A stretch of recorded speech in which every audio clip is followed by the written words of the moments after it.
The Homecoming.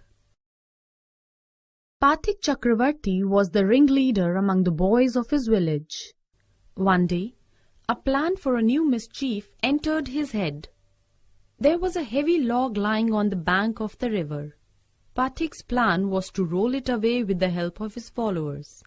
The owner of the log would be angry and they would all enjoy the fun. Everyone liked the idea.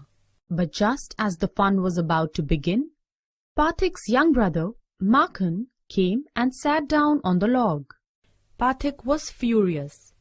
"Makhan," he cried, "get up this moment. If you don't, I'll thrash you." Makhan didn't care. He only moved to a more comfortable position. Pathik ordered his followers to roll the log. The boys began to heave at the log. Pathik called out, "1, 2, 3, go!" At the word go, the log went, and with it went Makhan to the ground. The other boys began to laugh, but Pathik was a little frightened. He knew what was coming. Makhan got up screaming like a fury. He rushed at Pathik, scratched his face, beat him, kicked him, and then went home crying. Pathik wiped his face. He sat down on the log and began to nibble a piece of grass. A boat came up and a middle-aged man stepped onto the bank. He saw the boy sitting there and asked him where the Chakravartis lived. "Go and find out," said Pathik, and continued to nibble the piece of grass. At that moment, a servant came down from the house. He told Pathik that his mother wanted him. When Pathik entered home, his mother called out angrily, "So you have been hitting Makhan again?" "No, I haven't," said Pathik angrily. "Who told you that I have?" "Don't tell lies, you have," shouted the mother. "I tell you I haven't," Pathik shouted back. "You ask Makhan." But Makhan thought it best to stick to his previous statement. He said, "Yes, mother, he did hit me." Pathik could not bear this injustice. He rushed at Makhan and rained on him a shower of blows. "Take that," he cried, and that for telling lies." In a moment, the mother took Makhan's side. She pulled Pathik away, returning his blows with equal vigor. When Pathik pushed her aside, she shouted out, "What, you villain? Would you hit your own mother?" It was just at this moment that the middle-aged stranger arrived. He asked what had happened. Pathik looked ashamed. When the mother looked at the stranger, her anger changed into surprise. There stood Bishamber, her elder brother. "Why, Dada, where have you come from?" she said, and bowed to the ground to touch his feet. Bishamber had come to see his sister after many years. Soon after her marriage, he had gone away to Mumbai and started business there. She had lost her husband while he was still there. Bishamber had now come back to live in Kolkata. As soon as he found out where his sister lived, he hastened to meet her. The next few days were full of rejoicing. The brother asked how the two boys were doing in their studies. The sister said that Pathik was a big nuisance for her. He was disobedient and wild. But Makhan, she said, was very good and gentle. Bishamber kindly offered to take Pathik to Kolkata and educate him there. The widowed mother agreed readily.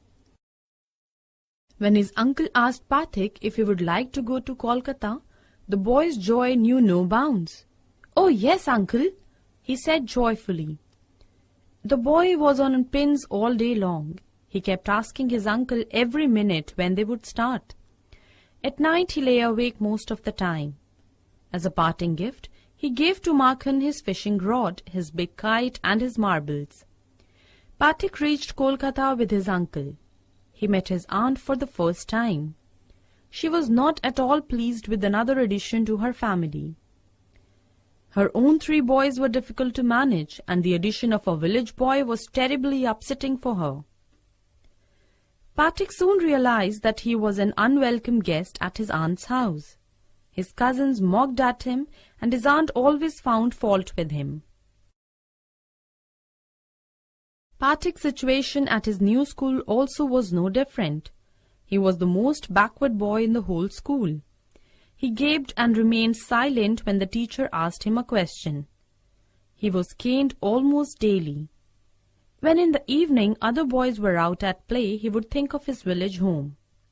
He would stand sadly by the window and gaze at the roofs of distant houses. His heart ached to go back to his village. One day he plucked up all his courage and asked his uncle, "Uncle, when can I go home?" His uncle answered, "Wait till the holidays come." But the holidays would not come till October, and there was still a long time to wait. One day, Pathik lost his lesson book. Even with the help of books, he had found it difficult to do his lessons. But now it became impossible. Day after day, the teacher caned him mercilessly. At last, Pathik told his aunt that he had lost his book. "You country lout!" she cried in deep hatred. "How can I buy you new books 5 times a month?"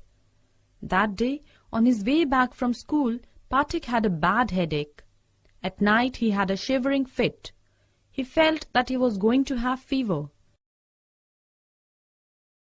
The next morning, Pathik was nowhere to be seen. It had been raining all night. Those who went out to look for the boy were drenched to the skin. At last, Vishambar requested the police to help him. At nightfall, a police van stopped at the door of the house. It was still raining. 2 constables carried Pathik out in their arms and placed him before Vishambar. He was all wet and covered with mud. His face and eyes were red with fever. Vishambar took him up in his arms and took him inside the house. When his wife saw him, she exclaimed, "What a heap of trouble this boy has given us. Hadn't you better send him home?" Pathik heard her words and sobbed aloud. "Uncle, I was just going home, but they dragged me back again." The fever rapidly increased. Vishambar brought in a doctor.